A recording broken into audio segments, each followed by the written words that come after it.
In the last episode, we talked about the seabed search, which, as we know, resulted in nothing. A lot of money, a lot of time was spent. It was October 2014, and the plane had been missing for 8 months. Everyone had hope in finding, hopefully, the black box or at least some pieces of something. And not only did they not find anything, it ultimately is what led them to give up. But people had not forgotten about the concept of floating debris. Let's talk about that a little bit.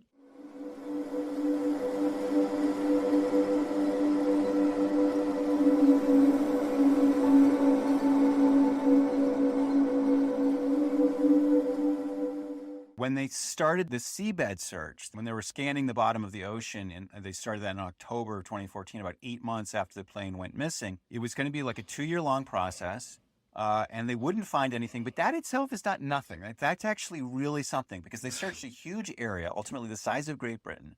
The fact that it wasn't there in Bayesian terms, as we're looking at this from Bayesian terms, that actually is a huge amount of information. It really cuts down from one hypothesis and puts the probability higher on other alternative hypotheses. So I don't want to minimize what they achieved. They spent a lot of time and money, and they really achieved something important. However, that's not what we're talking about today. You're right. As you say, we're going to talk about floating debris. Okay, but no, you make a good point that finding nothing doesn't mean that it was specifically a failure. It just means that hypothesis didn't come to pass because it wasn't there. So, where do you go from there? It proved yet again that assumptions can be wrong. And so the assumption that they had it all in hand was wrong. So to get back to our story, so it's been 8 months. It's now October. It's the southern summer is starting. The warm weather is starting. Good search weather. People are starting to ask. We're starting this new process of the seabed search. We're optimistic about that going forward. But in the meantime, what's going on with the debris? Because by now it's been 8 months. And if you think that the plane went more or less where the search area is, then in the intervening 8 months since the crash, there should have been a lot of debris because we know that a plane hit the ocean. This should have made lots and lots of pieces. And those pieces should have, first of all, probably been seen from the air if they were looking in the right place. And then secondarily, those pieces eventually should have washed up somewhere. Back in 2014, then Prime Minister of Australia, Tony Abbot, had a quote. He said, "I am now required to say to you that it is highly unlikely at this stage that we will find any aircraft debris on the ocean surface. By this stage, 52 days into the search, most material would have become waterlogged and sunk." Well, that doesn't make sense to me. Because well, I mean, some of this stuff is like kind of waterproof. I mean, I'm not a seat cushion manufacturer, but I don't think that those kind of things get waterlogged and sink, and nor do pieces of metal debris, right? I mean, this is not exactly how this works, and you know about this from the Air France flight, right? Right. Yeah, we've got a great graphic of the stuff that they found floating when they did aerial searches for Air France 447, that case back in 2009 that we keep referring to. This also was a plane that went down in the middle of the ocean, in this case, the Atlantic. It was very far from land, but they were able to fly out and spot this stuff and collect it. So by analogy with that crash, there should have been a lot of pieces. And yeah, no, I mean, when people talk about, there's a lot of attention these days to, floating plastic debris and the Great Pacific garbage patch. I mean, the whole idea is that like this stuff never sinks. It never goes away. So that seems a little contradictory, actually. But you're right. We keep getting these statements from Australian politicians that are, suit the message that they want to get across, which in this case is we don't want to look anymore. Not that it's not there anymore, but we just don't want to look anymore. I'm sure, pieces of luggage might sink to the bottom or engines, stuff like that. But certainly there are enough plastic and metal pieces and rubber pieces that would float. I saw, so we got a quote here from Emirates Airline CEO Tim Clark. I thought this was interesting. And he was expressing frustration from the ATSB analysis of the plane. He said, "Our experience tells us that in water incidents where the aircraft has gone down, there is always something." Right.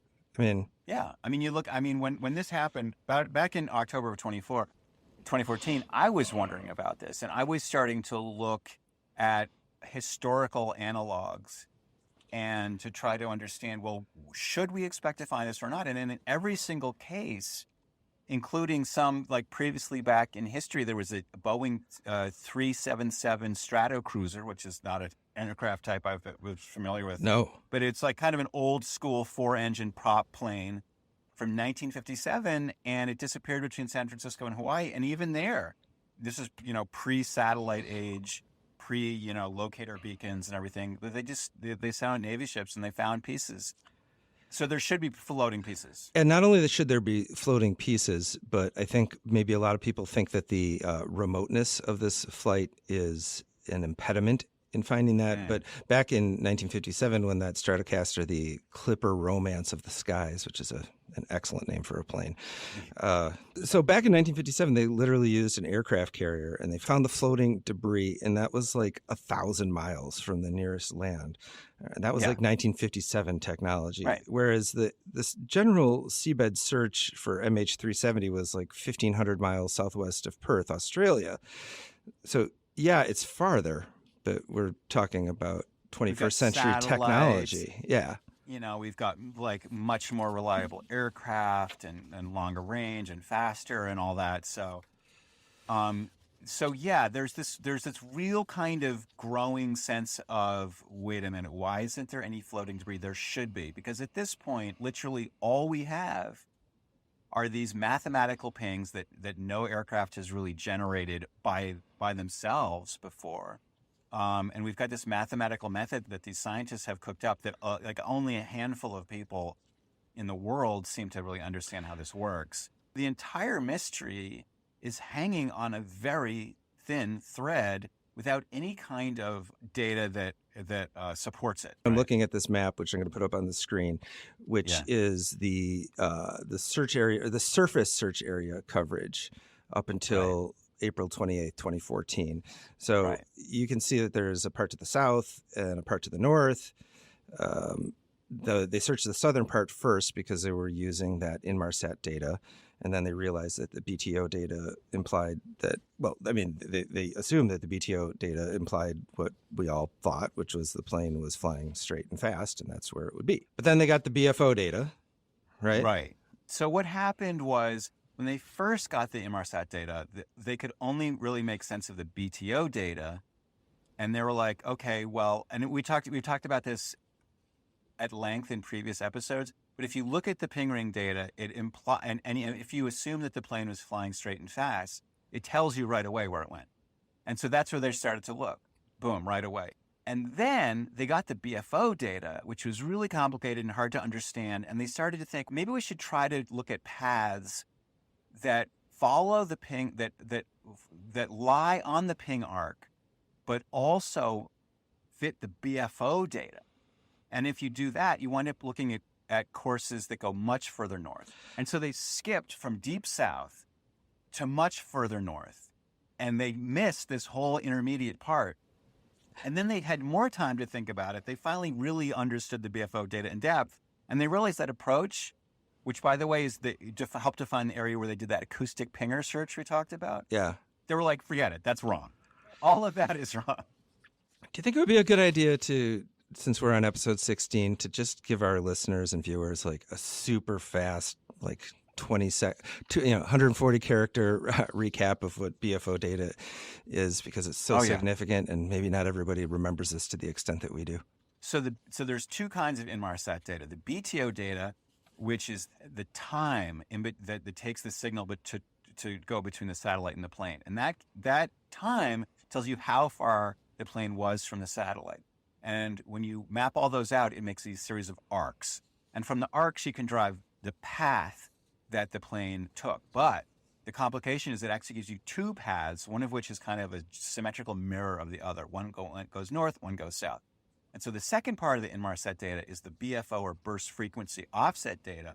And that has to do with the relative motion of the satellite and the plane. It's very complicated, but I think we explained it in the frequency episode. For sure. And you should go back and refer to that. For sure, definitely. So next topic is is flotsam, which is a word that you hear like used in slang, but it really is a real word. not to be confused with jetsam. Which is also a real word. Yes, I looked them both Yeah, up do you to know make sure I knew the between difference. flotsam and jetsam? I do now. Flotsam is pieces of debris from, I think it was typically a ship, but it could also be a plane. And jetsam is like stuff that you would throw over on purpose Right. to lighten your load or to drop fuel or Yeah. something like that. Okay, so wait, no debris had been spotted at all. I mean, there was actually. I mean, people thought they found debris, but it was debunked. I mean, in the early days of this thing, they found oil slicks and they found blobs of things, but it turned out to not be plane stuff.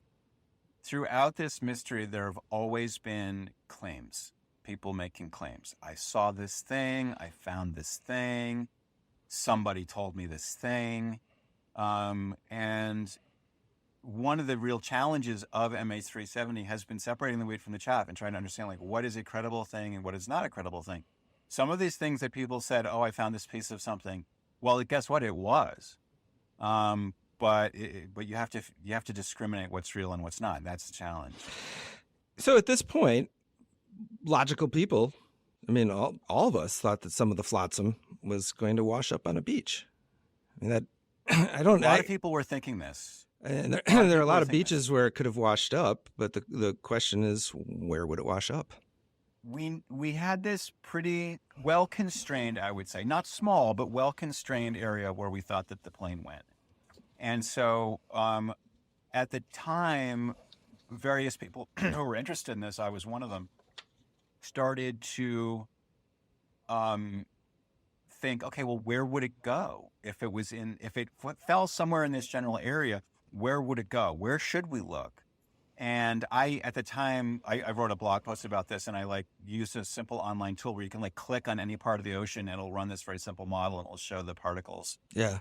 Like spreading out. And I think we should maybe talk a little bit about floating and drift. It's called drift modeling. I think we should. Let's talk about drift modeling and currents and things. I'm looking at this map of the predominant currents in the Indian Ocean, and it actually kind of makes sense to the layman that I am.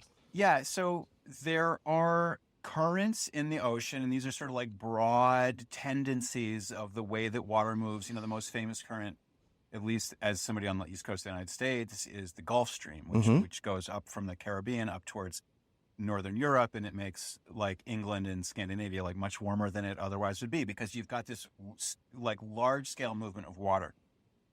But I think it's important for people to understand that it's not nearly as deterministic as that picture makes it seem. A sort of way to think of it is imagine that you take a little handful of a pinch of pepper and put it in your bathtub, right? It'll land in the bathtub in a little patch, but then the pepper will kind of spread out kind of randomly in every direction. And that same thing will happen with, seat cushions from an airplane or rubber ducks that fell off a container ship. And so things do tend to move in a certain direction, but they also spread out while they're doing that. So just because a drift model says one thing doesn't mean that stuff can't drift in different places? Or are you saying that it's more It's not swirly? So deterministic, it's more probabilistic. Okay. So, and it kind of works backwards and forward in time in this sort of Bayesian way, where it's if you have a piece at location A, you can do a reverse, the further back in time you go, the bigger the uncertainty as to where it came from. And conversely, as you project forward into time, the more possible areas this rubber duck could wind up. And we have some video as well that video viewers can see various computer models where people, they take 1 million virtual particles and they run it through a sort of a model that is based oftentimes on a combination of actual drifter model. They have these devices that oceanographers throw in the ocean, and they sort of transmit their location by satellite. So you can actually see the actual current in action on this particular particle. And then if you do that thousands of times, which they do, you can kind of get a good idea of how probabilistically things move around. And things will go backwards and forwards and up and down. And it's very much a crazy walk, what they call a drunkard's walk in statistics. So as you can see, if you look at the video version of this podcast, you'll see that so there's this sort of general current trend in this part of the southern Indian Ocean that kind of goes counterclockwise. Yes. And so if you're in the bottom part of the search area, you're near 5 o'clock and you're going to be carried up towards 3, Which happens to be Australia. which is kind of, and you'll also be carried sort of to the east. So you'll be carried sort of to the north and to the east. You'll sort of spread out and diffuse in that way. And you'll wind up on the Australian coast. If you're a little bit further north, you're more at like 3 o'clock. You're going to be carried north and then also to the west. And so you're going to wind up towards Madagascar and the kind of South African coast, that sort of area. And this totally makes sense if you just look at this video. And if you're not watching this podcast and you're listening to it, then you should definitely just visit deepdivemh370.com because we have the graphics there. October 1st, you interviewed a pioneering ocean current researcher named Curtis Ebensmeyer. This guy sounds very, very smart. He's a retired professor of oceanography at the University of Washington. You got to tell me about what he said to you. Well, he had spent his career kind of trying to understand currents in the way that we've been talking about. And so when I came to him and I said, listen, it's been at this point 8 months, and should we have seen things by now?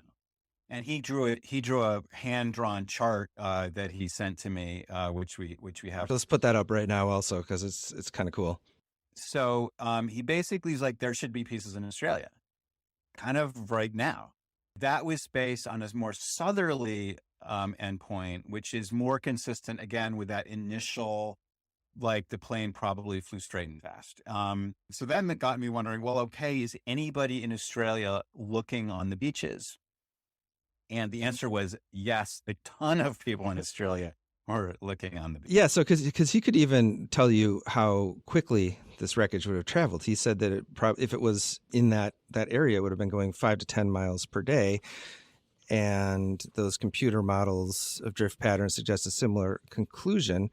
So sure enough, you got those beach guys, those beachcombers in Australia who were kind of on high alert. They were on high alert. I mean, and not necessarily in an official way. I mean, you didn't need to like sound the fire horn and put out an APB.